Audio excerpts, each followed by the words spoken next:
It's Peter from the Kia Hyundai channel. Welcome to our live video series. Today, we have a clean Hyundai. I apologize for not having a couple of them clean for a while there, but this one I cleaned myself. This is a 2022 Hyundai Kona N-Line, and I quite like the N-Line, but there's a vast difference between the N-Line and the N-Line with the top trim package, the ultimate package. So we'll talk about that in this video and more.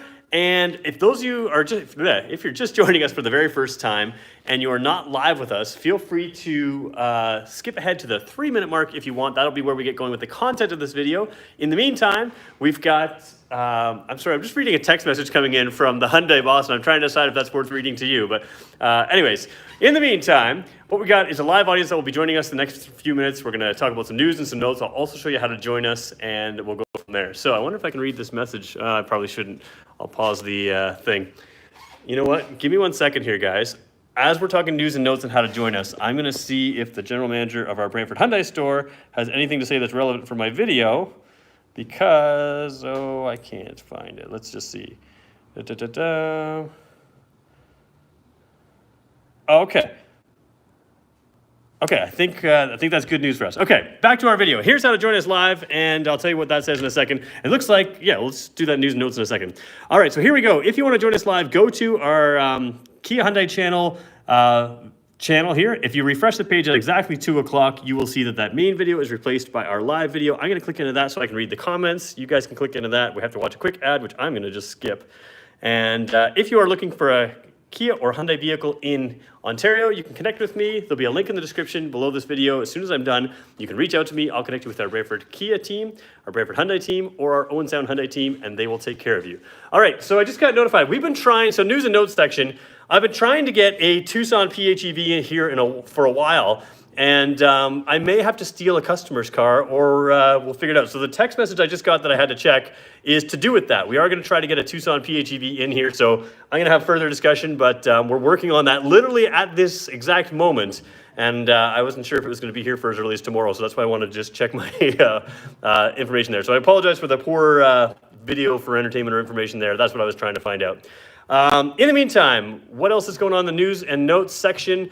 Yeah, you guys have requested some cars that I don't have, and I am trying to get them. So if you're wondering where the car is that you requested, it's just a matter of me trying to get a hold of it and get it on here. While we're talking the Kona, I know a lot of you are asking about the N models, Kona N, Elantra N, Veloster N. Of course, we've had the Veloster N, but we're still working on getting the other two in. As soon as I have access to them, they'll be here on this channel as well. All right, 10 seconds to go. Do me a favor, guys. If you're a regular with us, we got a whole bunch of you on right now. Hit the like button together right now. If we all hit it together, that'd be great. If you're not a regular with us, we'll wait, and I'll try to earn your like as we go. All right, 3 minutes in. That was a quick couple minutes.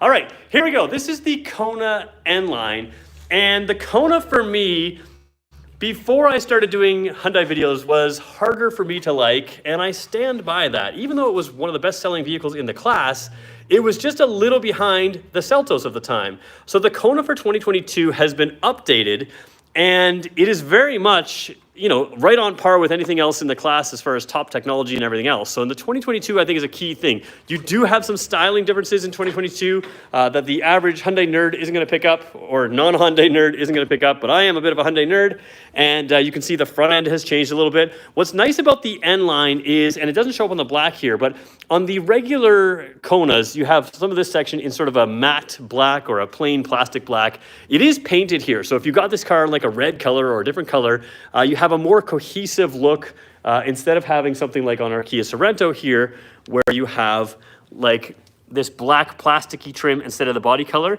So the N-Line is the only one that gives you that sort of cohesive color. I personally like the look of it. You also have the 18-inch wheels here, but there is a major difference between various N-Lines, and this is not even touching on the N model. So here's the N-Line all-wheel drive vehicle, $28,199.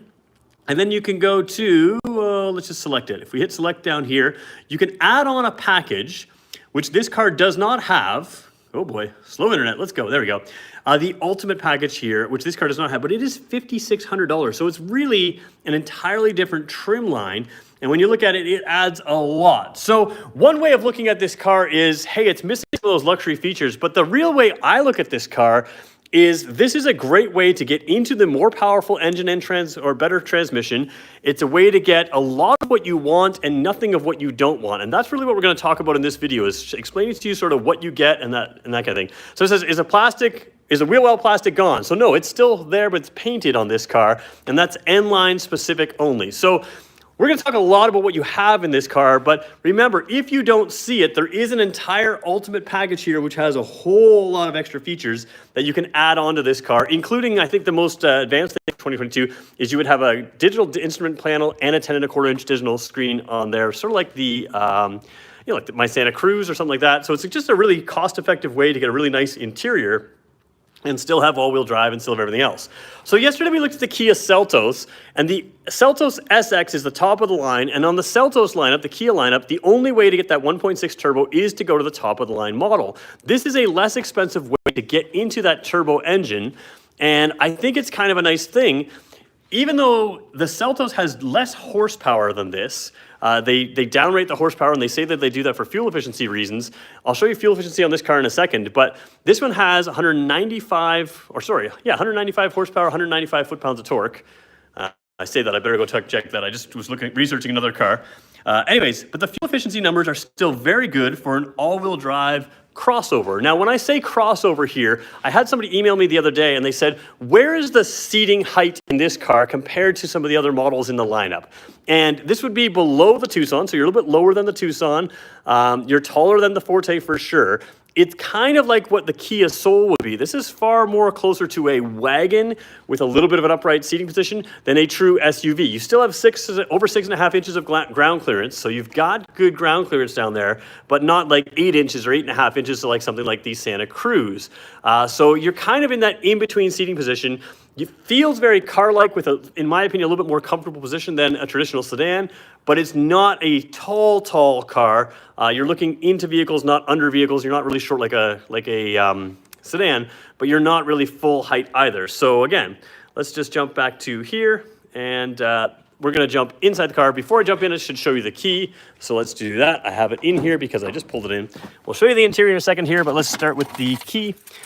Hyundai's keys are quite nice. Now, again, we have a little bit more modern key with some of our cars. This one is, it's technically just a little bit more dated key, but it's very good. You've got all the controls you need, including the remote start here on the front. So no buttons here on the back or the side or anything else. Remote start there, lock, unlock, and this one also has Blue Link, and Blue Link is nice because you can remote start the car from your cell phone and do a whole bunch of other things as well.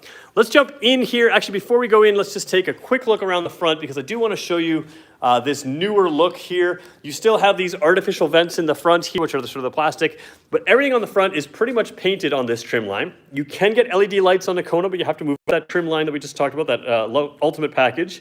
You'll have daytime running lights here, which we'll show you on a little bit later.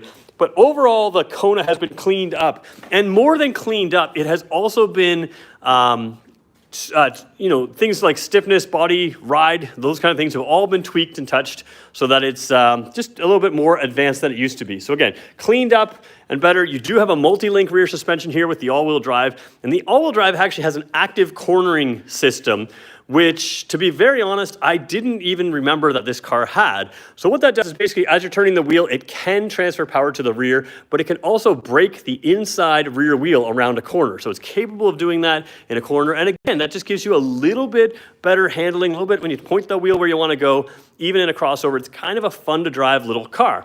So let's jump into here. As we jump inside, the sport feel of this car is there. So you have the red stitching, the typical signs that this might be something a little nicer. You don't have the full N model like on the Veloster N. This is sort of a lit up section on the seat, but you do have that N badging there. So you do have, Hyundai's N-Line is very much a track type car, and you can get this car in that. So you still have some hints of performance here. You've got a little red trim piece on there on the vent, and of course when it's turned, if I can do that cleanly, you can see that is when the vent is closed. It clicks, and you can see very quickly if it's open or closed. So it's nice to have that little line on there to show you where you're at.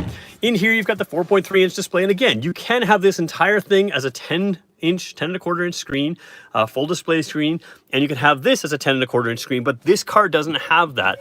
And I'm actually okay with that because, again, this is about meeting the price point versus the features and everything else. You can see if you're low on fuel, it'll tell you. So a couple little things I like in here. You've got the digital display with all kinds of things, fuel efficiency, speedometer, those kind of things, and the newer software in here, which is what I like to see. And then you have things like an all-wheel drive bar graph, so you can see when the power is going in the front wheels or the rear wheels and how much of it's going in each space. Tire pressure monitors. Each individual tire will list the exact PSI of each tire once you start to drive, which is really handy to have. Driver attention warning level, which is there. And you also have this lane keep and lane follow assist system here. So this is really helpful if you're trying to understand how your lane keep, lane follow assist works and why the little green steering wheel is showing up, which is right there, why the little green thing's showing up there. When these two symbols are green, or either one of them is green, the vehicle is actively steering itself, essentially keeping you centered in the lane. But you can watch why it works and why it doesn't, because these lines here, which are grayed out, if it senses a street line only on the left side of the car, that one will become white. And if it senses on both sides, they'll both become white. Once they're both white, this will both work. But you'll find sometimes that the lane follow assist will still work, even if there's only one lane marker and not a second lane marker. So it's just kind of a way that sort of teaches you how that system works. And when I say how it works, you hit that button, that steering wheel style button on your steering wheel, and the car will actively steer itself, even below 60 kilometers an hour, to keep itself centered in the lane. It just takes all the stress off of driving a long trip, which is really nice. The other thing that can take a stress out of a long trip is satellite radio. Satellite radio comes standard in this car. And this, again, being only the 8-inch screen. Now, I say only an 8-inch screen. For a lot of cars, 8-inch screen is as big as they get. So this is the base trim level screen now. And that 8-inch screen, this one has satellite radio. It also has, if we click into here, HD radio, so you can see that happen. Where am I? Well, I have to go to FM, I guess. So let's just go to an FM channel. You can see the HD radio button is there. So we'll go back to the Sirius satellite radio, because you have that. And of course, on a long road trip, satellite radio, you can get it across the continent and it stays clear, and it's kind of nice to have. So just a nice little feature to have.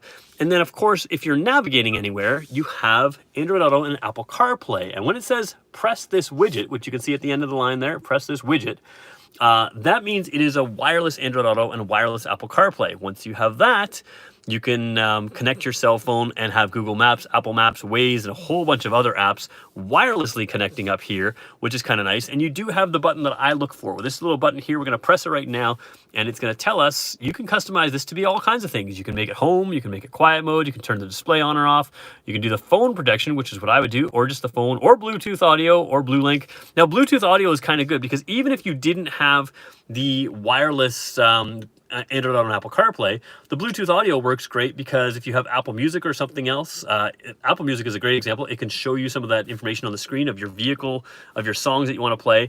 But I like to use it with the phone projection in these wireless things. So basically what we're going to do is we're going to customize that for phone projection if I hit that button. And then whenever I use this button here, it would turn this into my phone projection, which in the case of Android Auto or Apple CarPlay, if you're using Google Maps or Apple Maps, essentially pulls up your navigation with the touch of a button, which is kind of nice to have. And of course, you can control that with Siri on an iPhone, which I really quite like. So it just works well, and having it wireless is a nice new feature. Now, the benefit for having some of these nice features is we have to cut costs to keep this where we want to do it. So that's what they do down here. You could have a automatic climate control system, but in this one, you just have the manual climate control system, which for most people I think will be fine. Some people like to have a little bit more advanced system, and but that means you're just making a decision about, do I want this engine transmission? Do I want to keep things, engine transmission is my priority, or do I want some of the niceties inside? So it works perfectly fine, but again, not the digital display, not the automatic climate control. Down here, again, no wireless charger in this trim line, so that is something to keep in mind. Even though you have the Android Auto and Apple CarPlay wirelessly, you could always plug it in and do it wired through here. There is a little bit of spot to stick maybe a small phone here, but a larger phone down here. You can put your cord in there, keep things charged. You've also got another USB port there, and you've got another USB port there, but this is the one you're going to connect to if you want to be a wired CarPlay, and that will keep your phone charged. So around town, short trips, pulling up your Google Maps, Apple Maps, you could just hit the button and it'll pull it up. Which is, again, this button is what I would set up for. But if you're going on a longer trip, you may want to keep your phone charged, and in that case, you're going to want to plug it in. So again, you get some, you lose some, it is what it is. Down here, you have the very nice looking N-style gear shifter. This is an automatic, and I have it in drive right now. You can tap it this way, and you can shift your gears on your own. It's a 7-speed dual clutch transmission. No paddle shifters on this car, so if you do want to choose your own gears, you are doing it right here. But you do have the drive mode button down here, which is actually a knob that goes like this or like that. And we'll show you just over here. You have, oops, sorry for the poor camera work. All right, let's try that again. You have Smart, Sport, and Normal. So you can just switch between all of those. Smart mode is essentially your eco mode. It's going to work with you to get great fuel efficiency if you're driving efficiently. If you start getting into the throttle, it'll move it automatically to a normal mode or a sport mode as necessary. Sport mode makes it punchy, and quite honestly, with this engine and transmission combination, makes it pretty fun. It's not a heavy car. The all-wheel drive system is still here for traction more than performance, but it is pretty good for just hooking up the power, and you're not going to spin those front tires. So kind of nice system there. And again, nice features down here. Rump roasters, heated steering wheel, and heated steering wheel you get in everything but I think the base model in this car. Rump roasters here as well. And you may have noticed that these are not a traditional cloth. It's a little bit more of a weave, they call it. So it's a little more dense. The N-Line Tucson has a more rough feeling to this centerpiece. This is a different fabric than the N-Line Tucson, but it is different fabric than the lower trim. I like it because it feels kind of tough to me. It just feels a little stronger. It holds you in place nicely. But again, if you have those heated seats on, like I do right now, you will find that they warm up very quickly, which is just a nice function of having not leather or not artificial leather. Yesterday, the Celtos we looked at did have leather, and again, it is cooler. If you're saying this car needs a sunroof, you can get that, but again, only as part of that ultimate package on this N-Line model, and that is about $5,600 more. So again, in that N-Line model, adding on some of the options you may want can be a tricky thing. There are other ways to do other things in this car, but yeah, it is what it is. No center button, lock button anymore. Actually, there is. So let me just show you that right now. Somebody's talking about the all-wheel drive system. There is a center lock button right over here, which you can see right there. Pushes down to stay in, and of course, when it lights up or when it's on, there's a light in the dash as well. Basically, the all-wheel drive lock button, for the most part, I would encourage you guys to not use that button, as this system is pretty smart. When you lock the front wheels and rear wheels together, what it does is every wheel is designed to spin at the exact same speed, which if you're going over bumps, but especially going around corners, that's not ideal, right? Because your outside wheel takes a longer trail or longer track than your inside wheel. So when you're using this button, use it only when you're sort of stuck in snow in a really muddy campsite where you really want to control it. Because if you turn the wheel sharp, it's not going to be four-wheel drive lock anyways. If you go over, I think it's 30 or 40 kilometers an hour, it's also not going to stay locked on. So there's a number of scenarios where it won't stay locked on. And in general, allow the car to think for itself and move power around for itself. And if you want, you can just sort of see how the power moves. Oops, let's go back to here. Right to this display here, those bar graphs will fill out and you can see how the power is moving. In general, that's what I recommend, but you do have the option of overruling that. And like I said, other than when you turn the wheel sharp, other than when you go too fast, my watch is talking to me, other than when you go too fast, it will keep that in there. So there we go. Let's just flip down here again. This one here has a manual handbrake. So no electronic parking brake, cup holders down here, bottle holders in the doors. And yesterday we opened a glove box and somebody was really impressed that it had a lighted glove box. Guess what? This one has a lighted glove box as well. So if you're looking for that, it does have that. So there we go. One more quick little thing, and then we'll jump and take your questions. You do have that BlueLink app here, which is, again, that ability to start your car from your cell phone. Where that's really handy over the remote start on your fob is, let's say you're in a shopping mall and you're just out of range from where your car is, but you want it to be warmed up when you get there. You can start it from your cell phone. Maybe in your house and your same thing, you're a little bit out of range depending on where your garage is compared to your house, or where you're actually, don't start it in a garage. It's a gas car. I have an electric car. I can do that. But yeah, if it's outside in the driveway, it's a little bit further away. Sometimes having that remote start from your cell phone could be helpful, and you get some feedback. Hey, the car did start, or hey, I had a communication error if it didn't start. So that's just helpful to have. And again, you can just check and make sure your doors are locked. You can be, you can leave your car at the airport and you can check it and, did I lock the car doors? Yes, I did. You can check that on your cell phone. So it's just really helpful to have. And of course, it also gives you the feature to have the buttons on the mirror here, call for a tow, call for emergency, that kind of thing. And one thing that this has, even though it has BlueLink, a lot of the newer Kia and Hyundai models are giving this up, a sunglasses holder. So they're giving that up to put BlueLink buttons over here, and I assume some electronics in there as well. This one doesn't do that. If you have the lights on in here, they are just the halogen lights, not the LED lights, which I don't think is going to bother most people. But again, it's just about hitting that price point to give you this turbo engine and transmission. Coming across here, let's just take a quick look. You do have the intermittent wipers. You can get automatic wipers on the higher trim level, that ultimate package. And of course, you have the headlights here, which are automatic headlights. They are, again, halogen headlights, which we'll show you in a second, not LED headlights, which you can get on different trims. Over here, you do have the blind spot detection with the ability to have a collision avoidance system. So what that would do is it would brake the right front wheel if I was turning towards that way and it also sense something. It will just nudge me back into my lane. It's not something that overpowers the vehicle. You can steer past if you have to, but it is a very helpful thing to have. All right, so here we go. We're 20 minutes in pretty much. 72 of you are on. Oh, we got 53 likes. We're doing well. So let's see if we can blow past to 80 likes. We can do this. Even though it says 72 people on, these are just people that are coming and going as we go a whole way through. Let's see if we get to 80 likes. Anybody who hasn't hit the like button, hit it right now. I'm gonna go take your questions, and then we're gonna go rear seat space, which is the one thing where the Kona is going to be a compromise for some people and be perfect for other people. So we'll take a look at that, and we'll check out the trunk space. Let's go take your questions right now. And what did I say? 80 likes we're going for? So 21 to go. We can do this. I know we can. We can do it together. All right, let me see what we got here. So, Color Max fender should be standard. Some people say it looks much better. Yeah, it's funny because the Kona has been extremely successful in the class with the plastic trim, and it has a lot more plastic trim than the traditional, like the Sorento I have right behind me over here. So I don't know, it seems like they're afraid to move from it.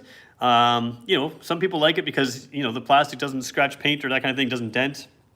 These are still plastic, but they, I believe most of them, yeah, there's plastic around there. But yeah, I like the paint to look better. Okay, so where are we going here? Let's go to the top. I'm from Quebec, would have gone see, oh, cool. Tucson Hybrid sold, is the Tucson Hybrid sold out for 2022? No, sort of. 2022 model is sold out. Ordering now, I believe, will take it to a 2023 model. I'll have to double check that, but that would be consistent with what I've heard before. So you can still buy a Tucson, but buying one today might be a 2023 model, just so we know. Okay, Kona XRT coming, please. I'm not sure what the XRT is. That might be a different country. Kona N is coming, though, so we know that. Okay, so here's something that another dealer, I won't name the dealer, has 5 Ioniq 5s in stock available according to the website. A lot of people put what they have incoming or sold on the website. I doubt they're actually available. There may be some available, but most things it's order only. So just so you know, when you're seeing these dealers post these things, that they're available, they may not be as available as you think. Okay. Still using old blind spot icon on the mirrors? Yes, so the old blind spot icon, because of the type of car, the newest ones have a little triangle symbol. The vehicles that were introduced previously are gonna stay with the same icons that they had before. So there we go. All right, not a lot of questions, so we're gonna keep ripping through here. Let's go back to the seats. If you have a question and you're just on for the very first time, don't be shy, ask the question. Even if it's, there are no dumb questions here. I'm usually the guy that does the dumb things, which can be entertaining for you, but I'm not all that entertaining. I'm more informative and I wanna help you. If you have a question, I'll help you.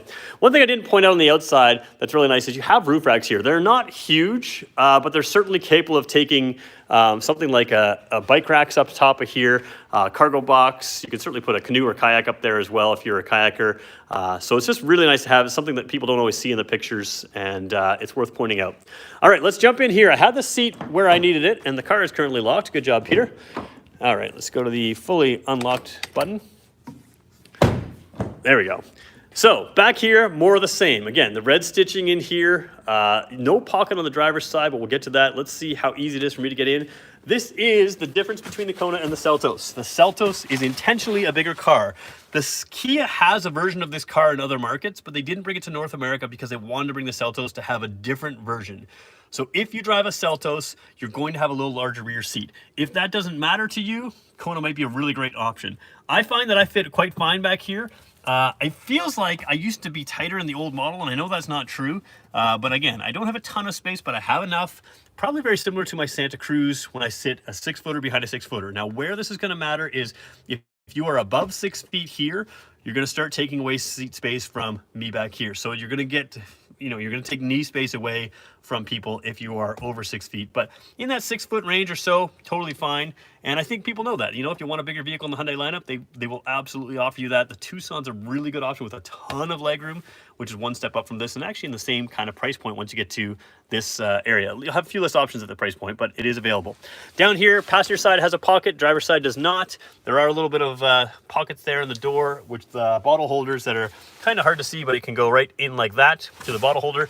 And not a whole lot else to talk about back here. There is an armrest. Let me just show you that armrest if I can flip the camera around. There we go. Any news on the Kona N release for Canada? I don't have a release on that. We know the pricing in Canada, so it's coming, and when it comes, I'll review it as much as I can. All right, down here you do have the cup holder there with the arm, with the cup holders, the armrest with the cup holders. So there is that there. And again, you can see my legs here. That's what I like to show. My legs are flush on the seat. Hyundai does this really well. Kia does this really well as well. These seats are proper. You're not sitting there with your knees in your chest like you would be in the car I like to point out is pretty much every Tesla. So there is that, quite comfortable. Door's not massive, but again, you can get in and out. You can fit aisles back there. It's probably best for younger people or smaller people back there, or just, you know, not everyday use. If you use every day, it totally works. It's just there are other options that you may want to consider. And that's really the only downside of the Kona to me, is that if you need a bigger car, this is probably the wrong car for you. So jumping in here, you have, whoa, sorry about that, the trunk right there. When you have the trunk, you have this floor. Underneath there is a spare tire, and you can create extra space. We're gonna need a little bit of extra space here to fit my teddy bear in and underneath that cargo cover. So take the teddy bear right here and throw him in. Now, people compare this to the Kia Soul, and it's probably comparable. I think the Soul might be a hair shorter. It's a little bit different, more square shape on the Soul, but you're probably looking similar size. That trunk that drops down on both of them gives you an advantage. And as I said, that trunk has to come down just to keep Teddy's belly from gently touching here. He would have to squish his belly if it was a few inches higher in the higher position. And the reason they have that in the higher position is when you fold the seats down, you basically got a pretty flat floor. Right now, there's a little bit of a ramp up from where the seats go to the back seats when you fold them down. Of course, the cargo cover comes off. You have a pretty good opening there. You can fit a lot big stuff there as well. All right. So, car seats as well. If you're taking kids along here, you've got child seat anchors in every position, which is helpful to have. Okay, last thing we're going to show you here is the lighting, and then we'll go back to your questions. Whoa, come on, lighting. So we'll go lighting, and we'll go back to your questions. If you have questions about the car, now's the time to write it, and we'll try to catch up to you. In the meantime, let's get the lights on. And we'll turn that on right there. Oops, key's not detected. I gotta get my whole hip in here. You guys wanna know if the key has to be in the car to start it? It does, because it's in my pocket and it was just a hair outside the door. All right. Okay, so let's jump this in here and let's turn on the one signal light. So if you got the higher trim line, you can get the LED lights on this exact model.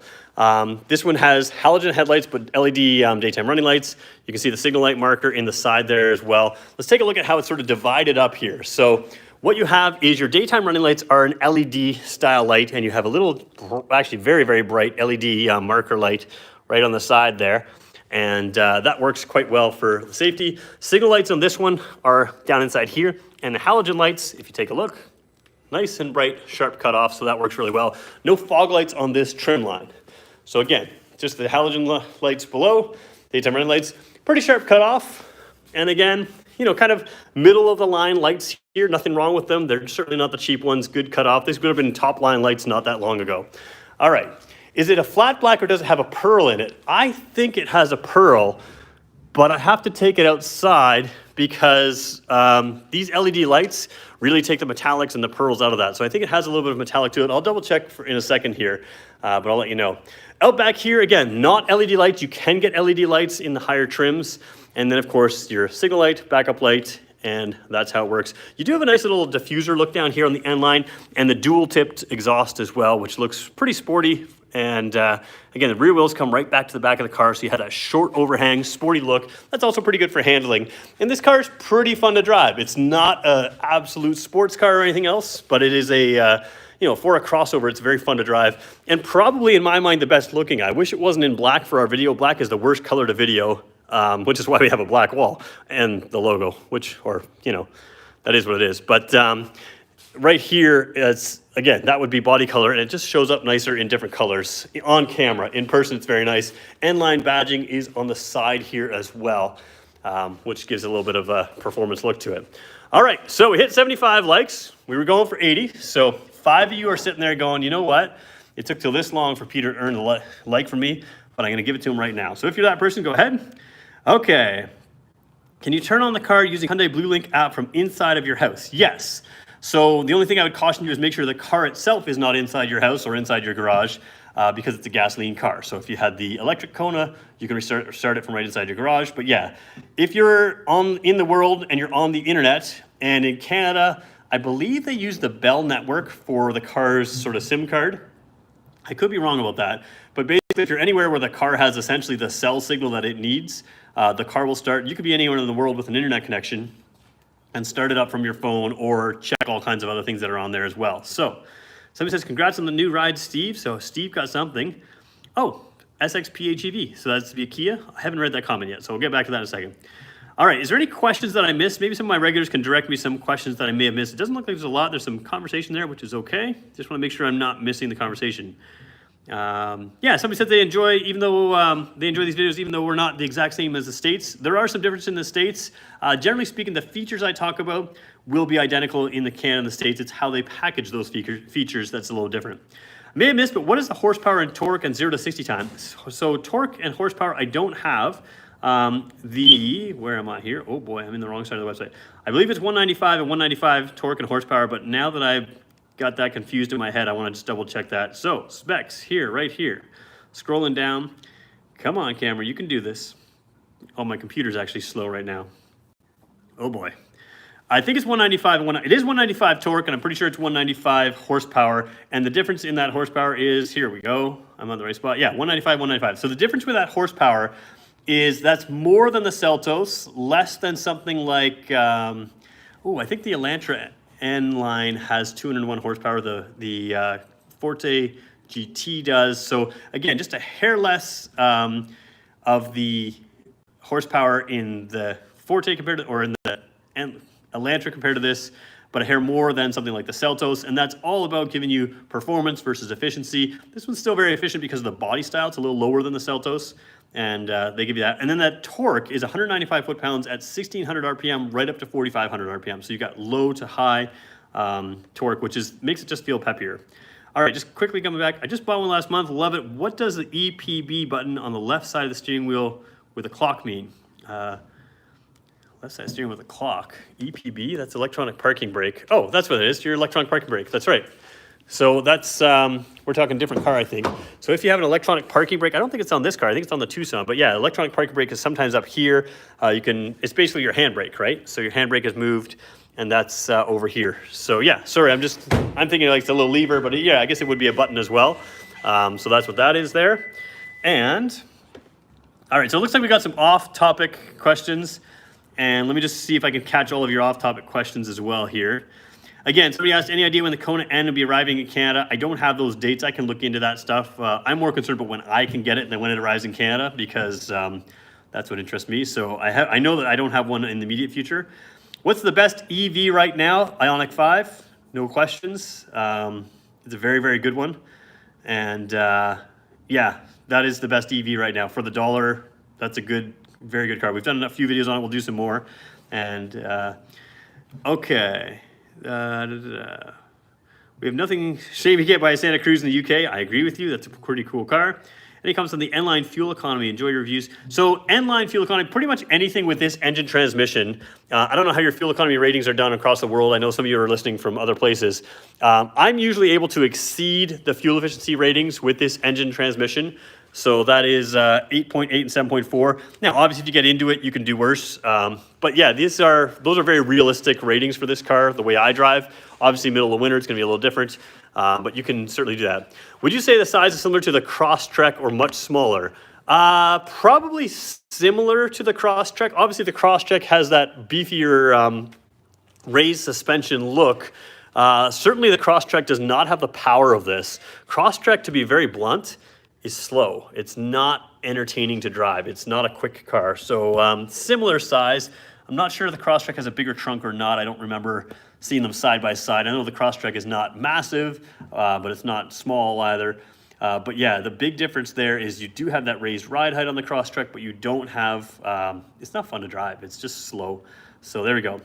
Left steering wheel shows a car going down a hill. Yeah, so car going down the hill is downhill brake control. I use that pretty much when I'm camping sometimes. It just allows you to take your foot off the brake and it'll hold the car at a certain speed. Can I open the trunk using the key in the Tucson N-Line? If the N-Line has the powered tailgate, yes. If it doesn't, no. I think it does not have the powered tailgate, so therefore you wouldn't be able to open it from the button. You can unlock it, of course, but you can't open it from the key fob.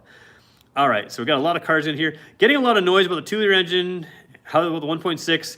Yeah, so there was 2-liter engine issues in some of our vehicles. The 1.6 has been rock solid. I've never seen an issue on this engine or transmission that I know of.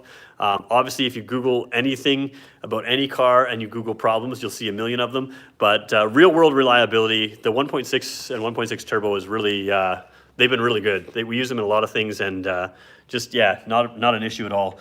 And again, if there are issues with those engines, most of them have recalls on them and other things that we can do things to fix, so there is that. Okay. You guys are talking about the Sorento SX PHEV. Sounds like you're happy with it. That's cool. And I think that's everything. Do the lights still flash with BlueLink after starting? No, if you started it with BlueLink, the lights will flash. And so again, if you're starting it with BlueLink, the lights will flash kind of like they are as it's starting, and then they'll stay off. They used to kind of blink all the time, but they stay off. Somebody's asking about carbon buildup. To be blunt, that's a little overplayed. 1.6, I don't worry about the carbon buildup at all. I haven't seen any issues on the turbos there.